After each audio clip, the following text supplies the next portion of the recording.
Hi friends, ಎಲ್ಲರೂ ಹೇಗಿದ್ದೀರಾ? ಚೆನ್ನಾಗಿದ್ದೀರಲ್ವಾ? ನಾನು ಕೂಡ ತುಂಬ ಚೆನ್ನಾಗಿದ್ದೀನಿ. Welcome back to Triveni daily ವ್ಲಾಗ್ಸ್ಗೆ. ಆಫ್ಟರ್ ಲಾಂಗ್ ಟೈಮ್ ಈ ಒಂದು ವಿಡಿಯೋನ ಮಾಡ್ತಾ ಇದ್ದೀನಿ. ಸೊ ಇವತ್ತಿನ ವಿಶೇಷ ಏನು ಅಂತಂದರೆ, ಇವತ್ತು ಮಾವಿನಕಾಯಿನಲ್ಲಿ ಚಟ್ನಿನ ಯಾವ ಥರ ಮಾಡೋದು ಅಂತ ತಿಳಿಸ್ಕೊಡ್ತೀನಿ. ಸೊ ಈ ಮಾವಿನಕಾಯಿ ಚಟ್ನಿ ತುಂಬ ರುಚಿಯಾಗಿರುತ್ತೆ. ಇದನ್ನು ಅನ್ನಕ್ಕೆ, ಚಪಾತಿಗೆ, ಪೂರಿಗೆ, ಪರೋಟಾಗೆ, ಮುದ್ದೆಗೂ ಎಲ್ಲದಕ್ಕೂ ನೀವು ಹಾಕೊಂಡು ತಿನ್ಬೋದು. ತುಂಬ ರುಚಿಯಾಗಿರುತ್ತೆ. ನೀವು ಒಂದು ಸಲ ಟ್ರೈ ಮಾಡಿ ನೋಡಿ. ಯಾಕಂದರೆ ಇವಾಗ ಮಾವಿನಕಾಯಿ ಸೀಸನ್ ಇರೋದ್ರಿಂದ ಈ ಮಾವಿನಕಾಯಿ ಚಟ್ನಿ ನೀವು ಮಾಡ್ತಾ ತಿಂತಾ ಇದ್ರೆ ಫ್ರೆಂಡ್ಸ್ ತುಂಬ ಚೆನ್ನಾಗಿರುತ್ತೆ, ರುಚಿಯಾಗಿ ಇರುತ್ತೆ. ಟ್ರಸ್ಟ್ ಮೀ, ಒಂದು ಸರಿ ನೀವು ನಿಮ್ಮ ಮನೆಯಲ್ಲಿ ಟ್ರೈ ಮಾಡಿ ನೋಡಿ. ಸೊ ಮಾವಿನಕಾಯಿ ಚಟ್ನಿ ಯಾವ ಥರ ಮಾಡೋದು, ಇದಕ್ಕೆ ಯಾವ್ಯಾವ ಥರ ಇಂಗ್ರೀಡಿಯೆಂಟ್ಸ್ ಬೇಕು ಅಂತ ಇವತ್ತಿನ ವಿಡಿಯೋದಲ್ಲಿ ತೋರಿಸ್ಕೊಡ್ತೀನಿ. ಎಲ್ಲೂ ಸ್ಕಿಪ್ ಮಾಡಬೇಡಿ, ದಯವಿಟ್ಟು ಕಂಪ್ಲೀಟ್ ವಿಡಿಯೋ ನೋಡಿ. ಲೈಕ್ ಮಾಡಿ, ಶೇರ್ ಮಾಡಿ, ಸಬ್ಸ್ಕ್ರೈಬ್ ಮಾಡಿ, ಸಪೋರ್ಟ್ ಮಾಡಿ.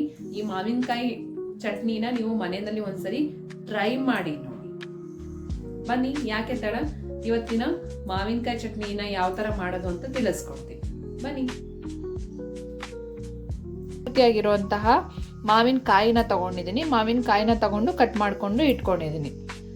ಒಂದು ಗೆಡ್ಡೆ ಬೆಳ್ಳುಳ್ಳಿನ ಸುಲಿದು ಇಟ್ಕೊಂಡಿದ್ದೀನಿ.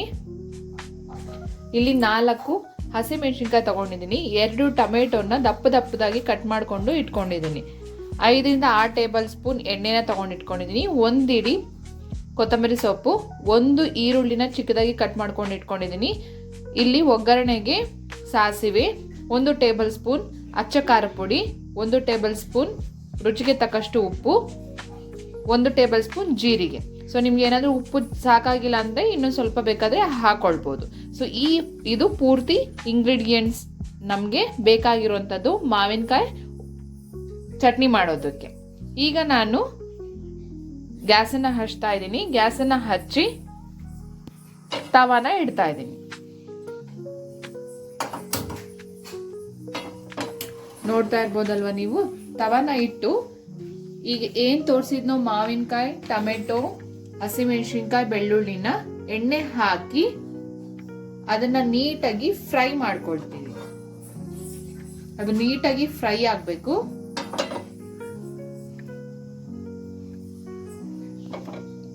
ನೀಟಾಗಿ ಮಾವಿನಕಾಯಿನ ಹಾಕೊಂಡು ಫ್ರೈ ಮಾಡ್ಕೊಳ್ಳಿ, ಡೀಪ್ ಫ್ರೈ ಮಾಡ್ಕೊಳ್ಳಿ.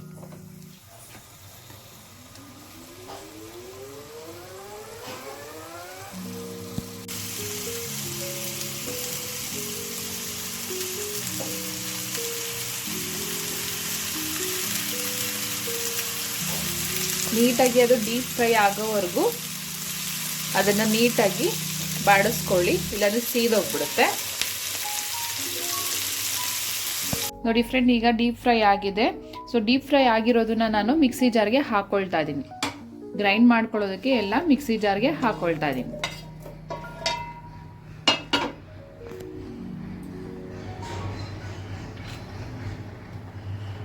ಮಿಕ್ಸಿ ಜಾರ್ಗೆ ಹಾಕೊಳ್ಬೇಕಾದ್ರೆ ಕಾಯಿನ ಯಾವ ಥರ ನಾವು ರೋಸ್ಟ್ ಮಾಡಿರ್ತೀವಲ್ವ, ಸೊ ಅದನ್ನ ಒಳಗಡೆ ಇರೋದನ್ನ ಮಾತ್ರ ಎತ್ಕೊಳ್ಬೇಕಾಗತ್ತೆ.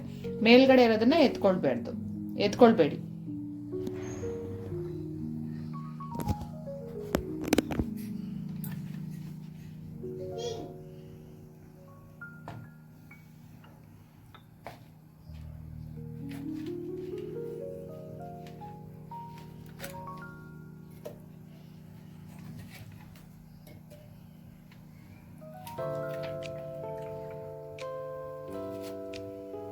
ನೋಡ್ತಾ ಇದ್ದೀರಲ್ವಾ ನೀವು, ಮೇಲ್ಗಡೆ ಇರೋದನ್ನ ಮಾತ್ರ ಎತ್ಕೊಳ್ಳಿ, ಒಳಗಡೆ ಇರೋದನ್ನ ಮಾತ್ರ ಎತ್ಕೊಳ್ಳಿ. ಸಿಪ್ಪೆನ ಎತ್ಕೊಳ್ಬೇಡಿ.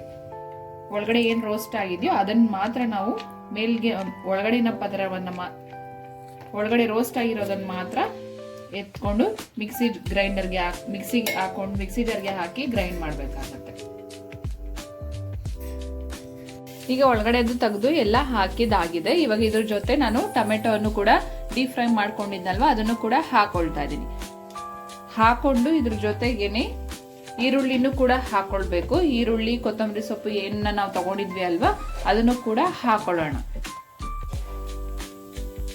ಹಾಕೊಂಡಿದಾದ್ಮೇಲೆ ಈಗ ಜೀರಿಗೆ ಕೂಡ ಹಾಕೊಳ್ಳೋಣ. ಉಪ್ಪು ಹಾಗೆ ಖಾರ ಪುಡಿ ಏನ್ ತಗೊಂಡಿದ್ವಲ್ಲ ಅದನ್ನು ಕೂಡ ಸೇರಿಸ್ಕೊಳ್ಳೋಣ. ಈಗ ಇದನ್ನ ವಾಟರ್ ಹಾಕಿ, ನೀರು ಹಾಕ್ಬಿಟ್ಟು ಗ್ರೈಂಡ್ ಮಾಡ್ಕೊಳ್ಳೋಣ. ನಿಮಗೆ ಈ ಚಟ್ನಿ ಯಾವ ಥರ ಥಿಕ್ನೆಸ್ ಬೇಕು, ಯಾವ ಥರ ಥಿಕ್ನೆಸ್ ಇಂದ ಅಥವಾ ನಿಮಗೆ ತೆಳ್ಳಗಿರೋ ಥರ ಬೇಕು ಅಂತಂದರೆ ಯಾವ ಥರ ಬೇಕೋ ನೀವು ಆ ಥರ ವಾಟರ್ನ ಆ್ಯಡ್ ಮಾಡ್ಕೊಳ್ಬೋದು. ನನಗೆ ಸ್ವಲ್ಪ ಥಿಕ್ನೆಸ್ ಬೇಕಿದೆ, ಅದಕ್ಕೆ ಸ್ವಲ್ಪ ವಾಟರ್ನ ಆ್ಯಡ್ ಮಾಡ್ಕೊಳ್ತಾ ಇದ್ದೀನಿ. ಈಗ ಗ್ರೈಂಡ್ ಮಾಡಿದಾಗಿದೆ, ಓಪನ್ ಮಾಡ್ತಾ ಇದ್ದೀನಿ. ನೋಡ್ತಿರ್ಬೋದು ನೀವು, ನೋಡಿದ್ರಲ್ವಾ ಯಾವ ಥರ ಕಂಪ್ಲೀಟ್ ಆಗಿ ನುಣ್ಣದಾಗಿ ಗ್ರೈಂಡ್ ಆಗಿದೆ. ಯಾವುದೇ ಥರ ತರಿಯಾಗಿ ಆಗಿಲ್ಲ, ನುಣ್ಣಗೆ ಗ್ರೈಂಡ್ ಆಗಿದೆ. ಇದನ್ನ ನಾನು ಒಂದು ಬೌಲಲ್ಲಿ ಸರ್ವ್ ಮಾಡ್ಕೊಳ್ತಾ ಇದ್ದೀನಿ. ಸರ್ವ್ ಮಾಡ್ಕೊಂಡಿದ್ದಾದ್ಮೇಲೆ ಇದಕ್ಕೆ ಒಗ್ಗರಣೆನ ಕೊಡೋಣ.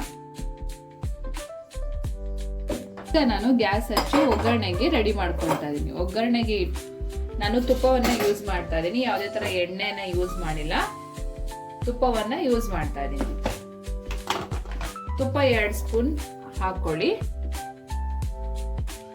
ಹಾಕೊಂಡಿದ್ದಾದ್ಮೇಲೆ ಈಗ ಸಾಸಿವೆಯನ್ನ ಹಾಕೊಳ್ಳೋಣ.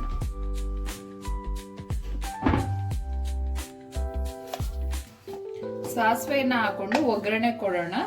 ಒಗ್ಗರಣೆ ಕೊಟ್ಟು ನಾವೇನ್ ಗ್ರೈಂಡ್ ಮಾಡ್ಕೊಂಡಿದೀವಲ್ವಾ ಅದ್ರೊಳಗಡೆ ಇದನ್ನ ಸೇರಿಸ್ಕೊಂಡು ನೀಟಾಗಿ ಒಗ್ಗರಣೆನ ಕೊಡ್ಬೇಕಾಗತ್ತೆ.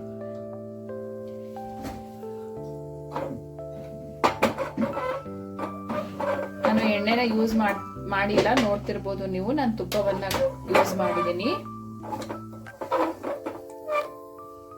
ಈಗ ಕರ್ಬೇವಿನ ಸೊಪ್ಪು ಕೂಡ ಹಾಕೊಳ್ತಾ ಇದೀನಿ ಒಗ್ಗರಣೆಗೆ. ನೋಡ್ತಾ ಇದ್ರೆ ಅಲ್ವಾ ಯಾವ ತರ ಚಿಟಪಟ ಅಂತ ಇದೆ ಅಂತ.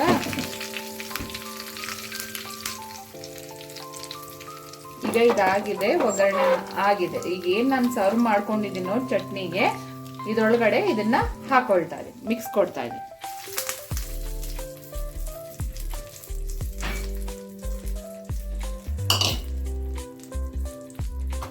ಹಾಕೊಂಡಿದ್ದಾದ್ಮೇಲೆ ನೀಟಾಗಿ ಅದನ್ನ ಮಿಕ್ಸ್ ಮಾಡಿ.